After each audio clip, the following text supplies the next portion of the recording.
Hey guys, Johnny here, and we are going to be talking about the security business model.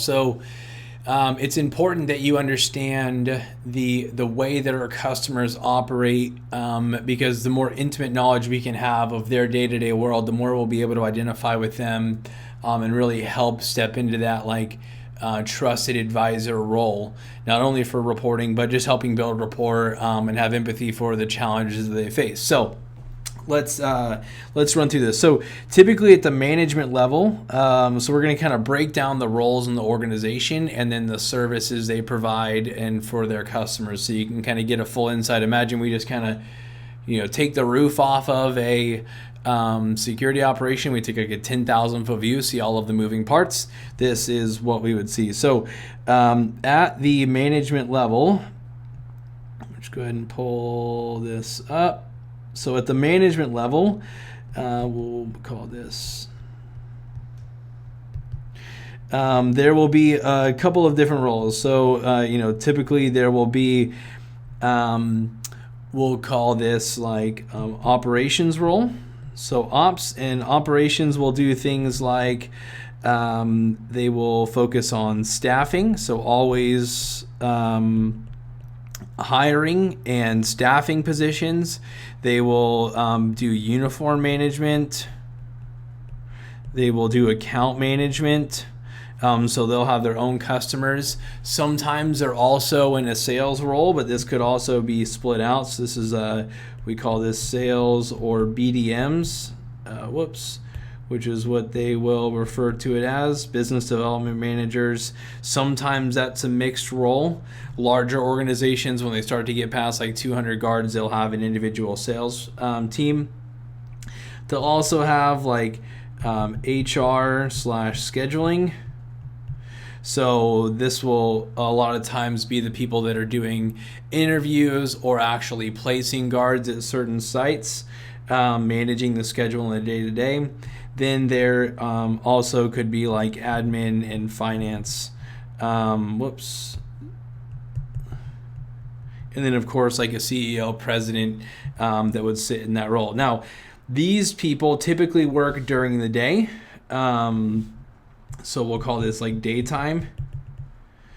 And then the next level of management will be in the field, and this would be the supervisors, right? So these are going to be the guys in the field that are the extension of the operations team.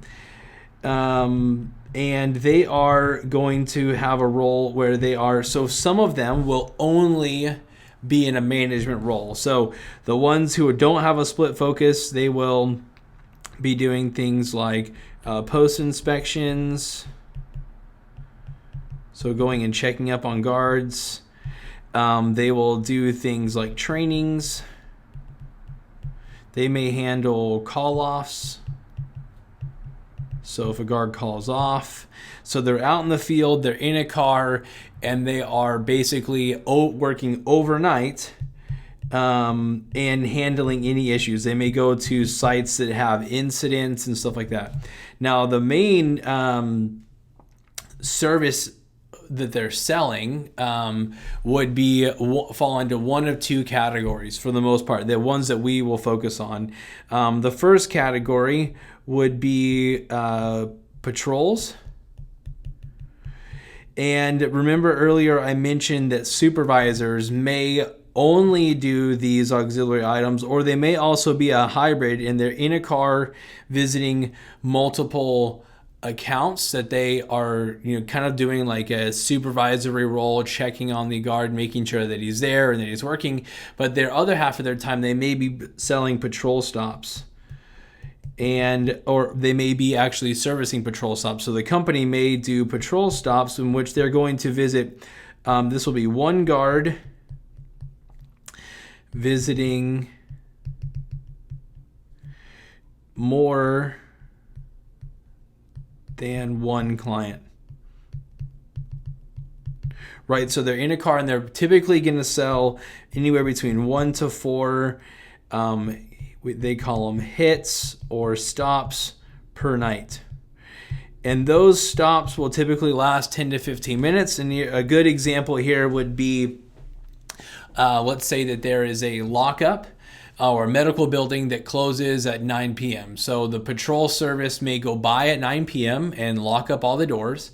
Then they may come back at 1 a.m. and just check on the property, make sure that everything is locked up and no one is sleeping on the property or no signs of property damage, forced entry, stuff like that. Then they may come back at 5 a.m. and open the facility up. So they would just need service for about 45 to 60 minutes for the night. So they're going to actually put one guard in a car and sell multiple of those kinds of stops to try to build out a full route. Now, in the meantime, if he doesn't have a full route or a full slate, he may also assist in some of these items.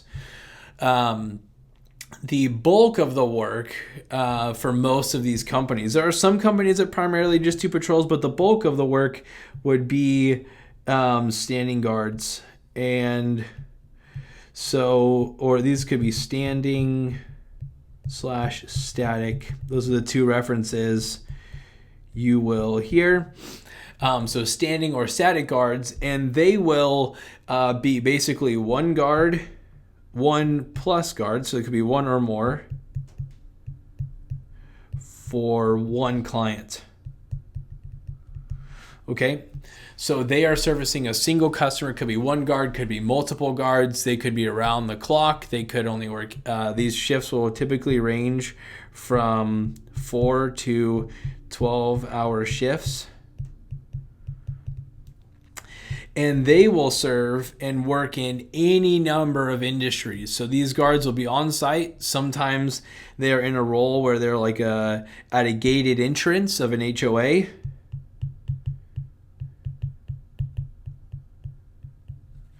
Of a homeowners association, was HOA stands for.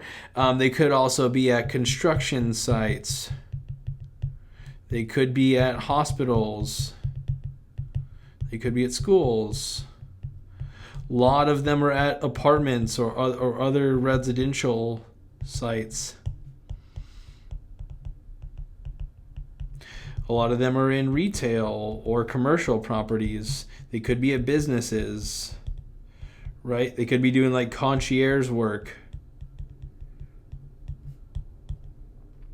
Okay, so the security company, the advantage, why these businesses, these construction sites, schools, apartments, retail, will come to the security company for services, because if, for example, you're a hotel and you want a security guard on site, most of the time you have a security guard on site because of the insurance requirements of the property, or there are certain challenges. And in order to have someone in a formal security function, they have to be licensed.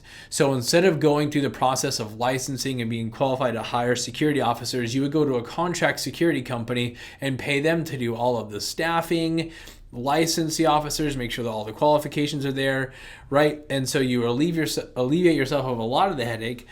And then the follow-up to this video, we'll talk about the problem that we're solving. But this is the security company's primary business model. This is the organizational structure, and their primary customers will be the ones in these industries and more. I mean, this is just like a little snapshot. Our goal is going to be that as a software company is to help them improve in two areas, and this will segue into the next video. We're looking to help them improve retention.